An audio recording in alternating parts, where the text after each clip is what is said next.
Bueno, gracias al doctor Fred, porque realmente hacer síntesis de este tema es muy complejo y yo me siento muy contenta de poder participar y explicarles el manejo nutricional del paciente pediátrico con sobrepeso u obesidad.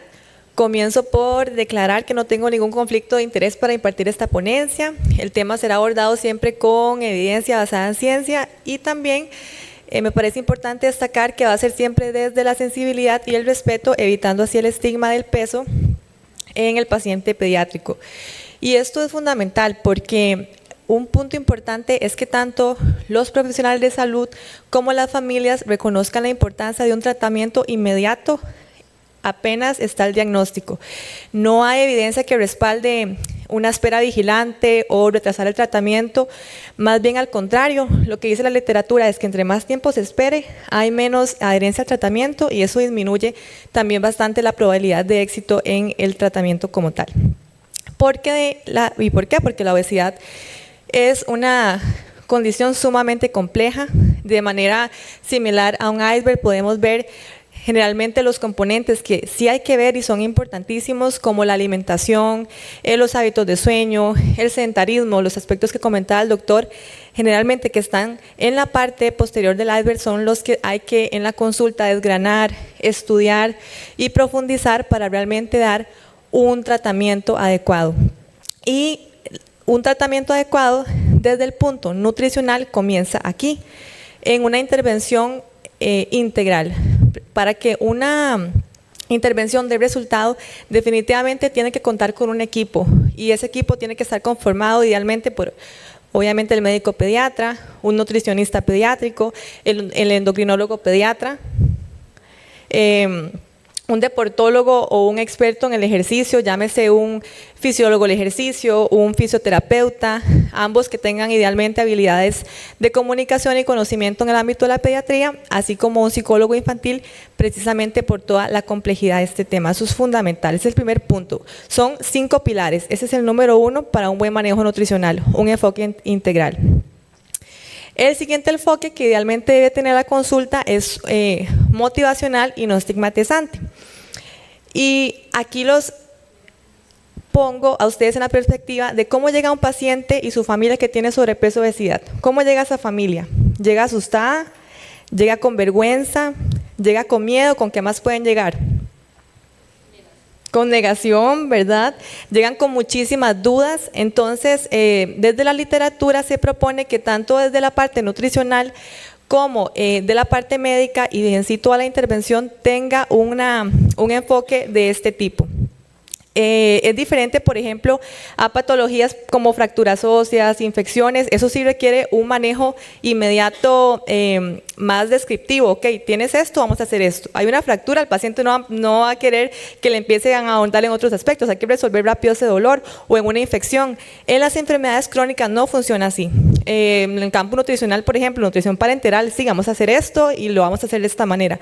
Pero acá sí se requiere que la consulta se aborde desde este punto y para eso la entrevista motivacional en el que todos podemos capacitarnos y profundizar, muchas veces el profesional lo hace sin darse cuenta, casi que de una forma muy intuitiva, pero hay toda una herramienta descriptiva de cómo llevar a cabo esta entrevista y esa intervención, de forma que esté constituida por 4 pasos en que consisten en vincular con el paciente. Si no hay un vínculo terapéutico, no hay una buena predicción, sobre todo desde el lado del paciente, para la adherencia al tratamiento. O sea, tiene que haber una buena relación entre el paciente, un vínculo para que pueda continuar. Enfocar al paciente es súper importante. Va a llegar, recuerden, el iceberg con una montaña de emociones, con muchas situaciones, pero hay que enfocar punto a punto en qué se quiera trabajar, pero hay que hacerlo de forma que se le ayude al paciente a que se dé cuenta qué es lo que tiene que hacer. Y como profesionales, pues ayudar a abocar esa motivación, porque el paciente va a cumplir lo que sepa que es importante y lo que sepa que va a poder hacer. Por eso es que muchos tratamientos no funcionan, porque solo da recomendaciones en un paciente que está con una familia de un entorno bastante complejo, requiere de una guía. Y hay varios formularios o maneras de establecer los objetivos en la consulta. Uno de ellos es la metodología SMART, en el que al paciente se le ubica el objetivo en qué quiere hacer, cuánto lo va a hacer, cómo lo va a hacer, con qué lo va a hacer y cuándo. Entonces vean qué diferencia en decir, es que definitivamente hay que comer más frutas. Sí, pero esa paciente y esa familia, porque esto incluye cuidadores, abuelitos, el entorno de la escuela, etcétera, y también el manejo varía si es un niño, si es un adolescente. Entonces, ok, vamos a comer más frutas, pero ¿cuántas? 2, si es que está comiendo en exceso o inclusive no come frutas. ¿Cuánto diariamente? ¿Cómo se van a comprar? ¿Con quién lo va a hacer? Y el objetivo que se plantea para la consulta de seguimiento, independientemente de la frecuencia con que se tenga, sí plantear el tiempo es fundamental. El paciente lo que ocupa es estructura, y esa estructura hay que dársela por medio de un planteamiento de objetivos que se consiguen con la entrevista motivacional. Muchas veces hay que estarse devolviendo como en esta escalera a un escalón y otro para poder establecer bien un objetivo. Y por último, en este punto es muy importante las habilidades comunicativas, sobre todo se los digo porque en la parte médica, como comentamos, hay condiciones que ustedes por su tipo de disciplina es normal y es fundamental que se haga así, un resolver y hacemos esto, pero nunca, nunca dejar de lado, más que en esta condición hay muchas comorbilidades, que hay factores que definitivamente requieren la escucha activa. El tema de afirmaciones positivas, puede que un paciente llegue y dice, doctora, estoy muy mal, me siento desmotivado, no hice nada. Entonces, no es solamente regañarlo, ¿verdad? E inclusive la forma de corregir es importantísima, sino, bueno, ok, estás desanimado, pero aún así viniste a consulta, eres una persona persistente. Entonces, todo eso hace que el paciente y la familia tengan más adherencia y se fomente ese vínculo en la consulta. El estigma del peso lo he estado comentando porque definitivamente es un problema muy fuerte. Esto consiste en asociaciones negativas o prejuicios basados únicamente en el peso.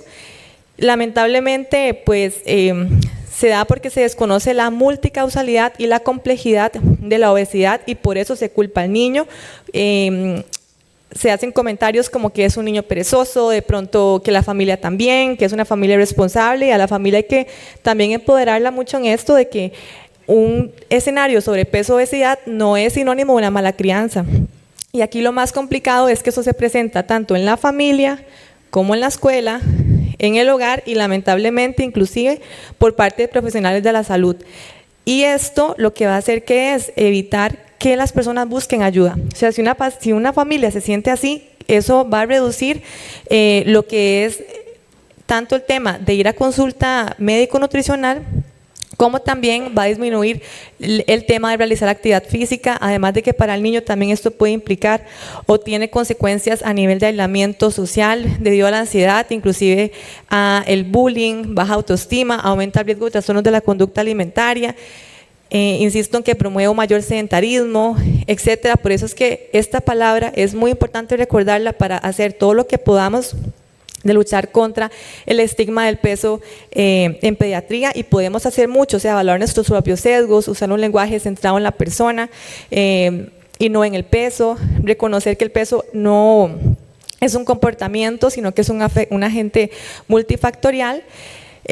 Centrar la práctica clínica, siempre mejorar la calidad de vida y dejar de estar mencionando solo el tema del peso. Inclusive hay imágenes de la Federación Mundial de la Obesidad no estigmatizantes que ustedes pueden utilizar tanto en la consulta como también para publicaciones y demás, bastante profesionales, y la educación como tal a la población, y así herramientas adecuadas. Por ejemplo, herramientas adecuadas en pediatría sería un monitor adecuado de presión arterial con un diámetro para un niño con obesidad, que es súper importante.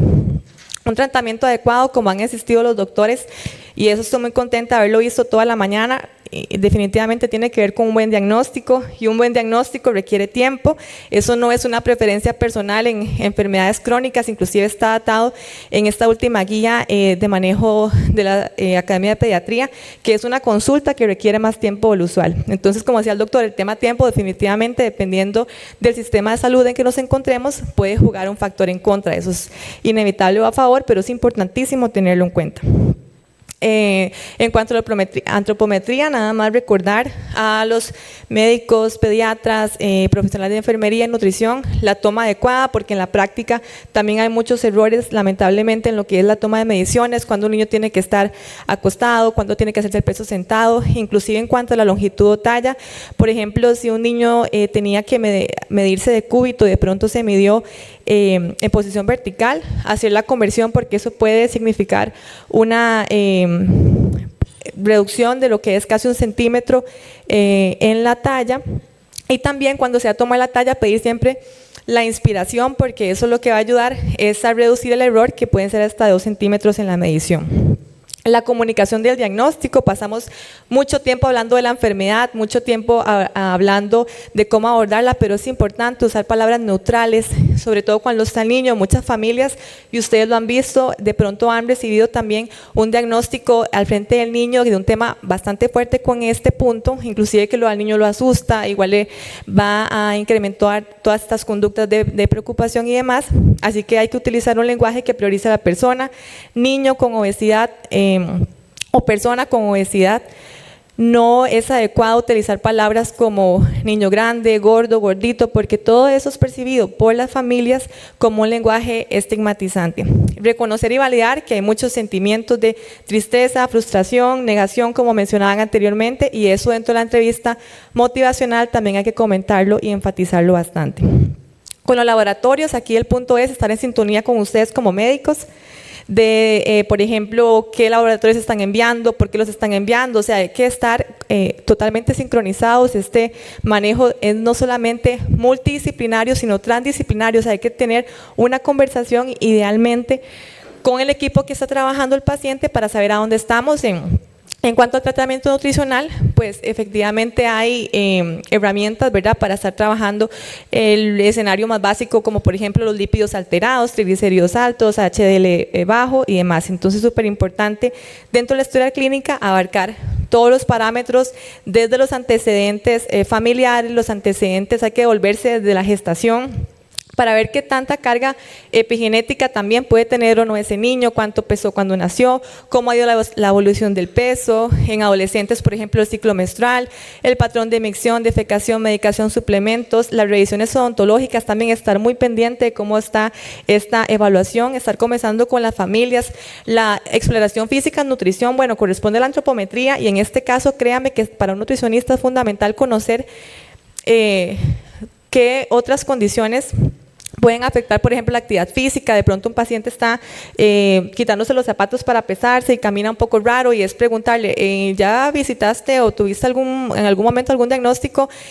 con la parte ortopédica, ¿verdad? Y ha pasado también en consulta. Entonces, tener esos ojos clínicos para poder recordarle al paciente y referirlo es súper importante, así como cualquier otra derivación con el gastroenterólogo, etcétera, que requiera esta medición. Porque las comorbilidades realmente son muchas, pueden ser desde diabetes, hipertensión, estatosis hepática, síndrome ovario poliquístico. Igual, si tienen un diagnóstico, por ejemplo, síndrome de ovario poliquístico, ¿quién le hizo el diagnóstico? ¿Por qué le dijeron? Hay mucha confusión dependiendo con el paciente de lo que puede estar presentando, y el tratamiento sí importante que debe ser simultáneo. O sea, si un paciente, por ejemplo, está con un diagnóstico de trastorno obsesivo compulsivo y demás, no es como primero tratemos esto y después la obesidad. Al contrario, debe ser simultáneo, porque imaginen en ese escenario en específico lo que es para un paciente con TOC poner límites con el tema de la alimentación. Es muy complejo, por eso es que la consulta tiene que ir desde la línea motivacional. La evaluación dietética es súper profunda, abarca todo, o sea, la forma en que los niños comen, con quién comen, cómo es un día su alimentación, cuántos días está con el papá o la mamá, si es que viven en casas separadas, quién es el cuidador, cuáles alimentos prefiere, cuáles definitivamente no le gustan, la velocidad de la alimentación, los sabores, texturas, colores, el uso de tecnología, y son aspectos que la familia a veces pasa de lado, y por eso es que la consulta precisamente tiene un tiempo más extenso, porque requiere abarcar muchos puntos. El cuarto punto de los 5 de la consulta nutricional es que definitivamente es una terapia basada en la familia. La nutrición pediátrica sí o sí implica operación de la familia, y las guías también actuales lo que describen es que la denominación sea esta: un tratamiento intensivo de comportamiento y estilo de vida, no un tratamiento para la pérdida de peso. Eso es súper importante. El enfoque coordinado entre familia y el paciente, y el tiempo también, que es lo que no nos encanta dependiendo, es que es entre 2 a 12 meses, es decir, dependiendo del tipo de escenario, puede ser que un paciente ocupe esa intervención por prácticamente un año. En la consulta nutricional, pues la comunicación es compleja, porque va a depender de la edad del paciente y tiene que haber una interacción con el acompañante, en el caso de los infantes, de los lactantes, con ambos si están en edad escolar y con ambos igual en adolescentes, pero obviamente con el adolescente hay que tener también o ponerlo más al frente, ganarse esa alianza terapéutica por todos los desafíos que en sí conlleva también el tema de la adolescencia en general. El estilo de alimentación familiar es sumamente importante identificarlo, o sea, en esa familia realmente están dando alimentación de una forma muy permisiva, de una forma negligente, de una forma más diplomática, que es la que describe la literatura, que es la más adecuada. Por ejemplo, si el niño comenta si puede comer una galleta, no sería lo adecuado como está bien, o sí, ve, agárrala, o no, no puedes comer unas galletas porque está mal, sino hacerlo reflexionar. Por ejemplo, ya va a ser la cena y no quiero que se te quite el hambre, entonces podemos comer la galleta mañana, ¿verdad? Porque todos los adjetivos de restricción son negativos, pero también demasiada permisibilidad va a ser un enfoque negativo. Y por eso es que el enfoque diplomático, al definir estructuras, ayuda a que el niño regule su apetito y responda a las señales de hambre y saciedad. Para eso se basa mucho también el tema de la dinámica de alimentación familiar, cuándo se come, qué se ofrece, dónde comen me refiero si comen en el sillón, en la mesa, que si hay alimentos generalmente que se ofrezcan nada más que son los aceptados por el niño y no se ofrezcan otros nuevos, así que todo esto va dentro del tratamiento intensivo. Y por último, la consideración dietoterapéutica siempre va a ser a nivel nutricional individualizar. Con el control del peso no es lo mismo un paciente que tenga sobrepeso, que tenga obesidad. Se puede tener un manejo más conservador en la pérdida de peso en un niño con sobrepeso. En niños con obesidad se recomienda una pérdida gradual, pero igual, siempre va a ser totalmente individualizado. Los ejes temáticos de la sesión van a ir desde la compra de alimentos y preparación, lectura de etiqueta, reconocimiento de señales de hambre, comidas fuera de casa, tiempo en pantallas, etcétera, etcétera. Y en cuanto a la prescripción dietética, ya sería o es un paso, porque una duda que puede haber es, bueno, pero entonces, ¿hay una dieta o no hay una dieta?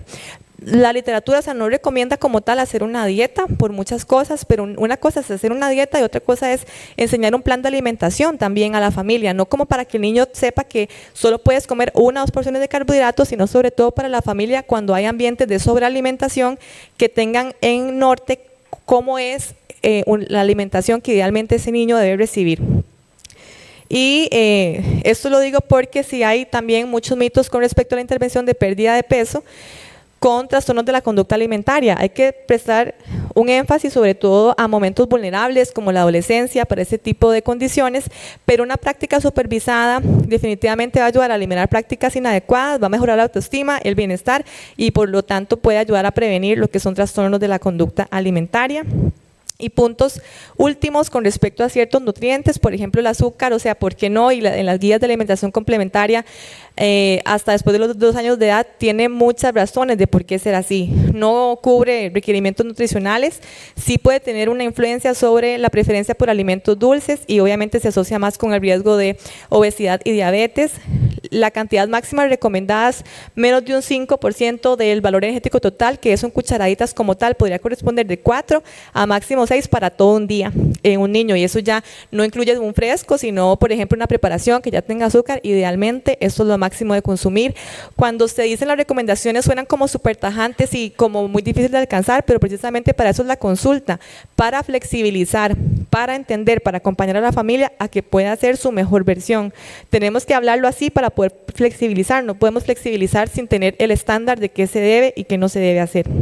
Los edulcorantes, que es otra pregunta básica, hay dosis que la FDA recomienda, pero en general no se recomiendan como tal en la población pediátrica porque a corto plazo pueden interferir con preferencias gustativas del niño, pueden reducir las señales de saciedad porque como es un alimento libre, entre comillas, esto va a ayudar, no va a ayudar a regular como tal el apetito. Sí puede aumentar a largo plazo la ingesta de azúcar en la edad adulta y se está investigando también el impacto que tiene la microbiota, que eso es súper importante. Igual que la sal, la hipertensión a ser una de las comorbilidades más frecuentes, hay que prestar mucha atención a el consumo de sal, no solamente como tal de mesa, sino todos los productos envasados y demás, comidas rápidas, porque también tiene una influencia en el desarrollo de preferencias alimentarias y básicamente también por la madurez de la función renal antes de los 2 años es que no se recomienda, entre otras prácticas. La proteína de la misma forma, según la teoría del factor de crecimiento similar a la insulina, no debe darse en exceso, sobre todo aquí con el tema, me enfoco de las fórmulas, cuando hablamos de factores de riesgo entre lactancia materna, por ejemplo, y fórmula infantil, hay que tener mucho en cuenta la fórmula, cómo se da, o sea, si el número de tomas, si al biberón le agregan un cereal adicional, si siempre toma el biberón en la cama, viendo tele, son puntos importantes.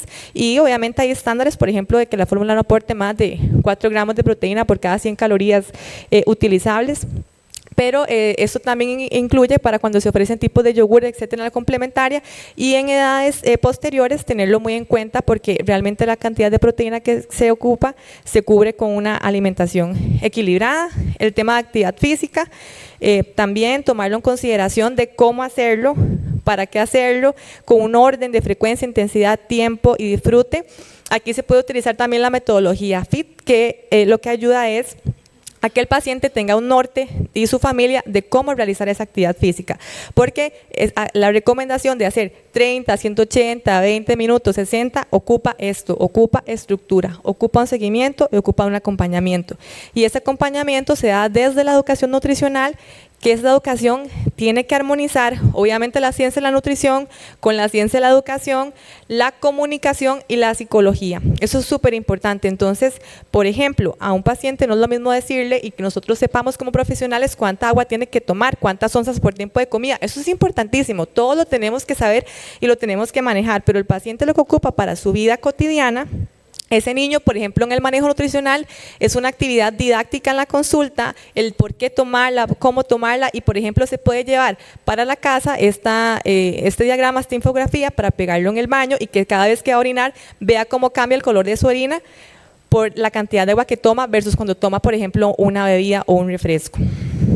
También el reconocimiento de las señales de hambre y saciedad se puede manejar por medio de infografías, lo cual va a ser súper importante. Estrategias para reducir el uso de distractores. Los niños responden muy bien a las indicaciones y los médicos lo han dicho. O sea, los niños uno les pregunta y ellos no mienten. Y cuando mienten es porque tienen mucho miedo y tienen vergüenza en la consulta. Entonces, enseñarles, bueno, por ejemplo, vamos a utilizar esto, se le enseña a la mamá o al papá o al entorno que tiene que ver con el cuidado inmediato.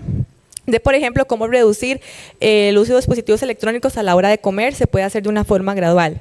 Porque todos hablamos de hábitos saludables, todos decimos que es un hábito a nivel general, pero realmente un hábito no toma 21 días, como es lo que comúnmente se conoce en desarrollarse. ¿Cuánto creen ustedes que toma un hábito saludable en fomentarse?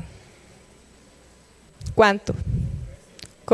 Sí, aproximadamente 66 días, entonces es importante también apoyar a la familia con esto, por esto el tema del tiempo, y ojo, que un hábito a la vez, por eso es que el tratamiento es longitudinal, tiene que ir paso a paso. Y los pilares precisamente son estos: alimentación, actividad física, el tema de las pantallas y el tema del sueño.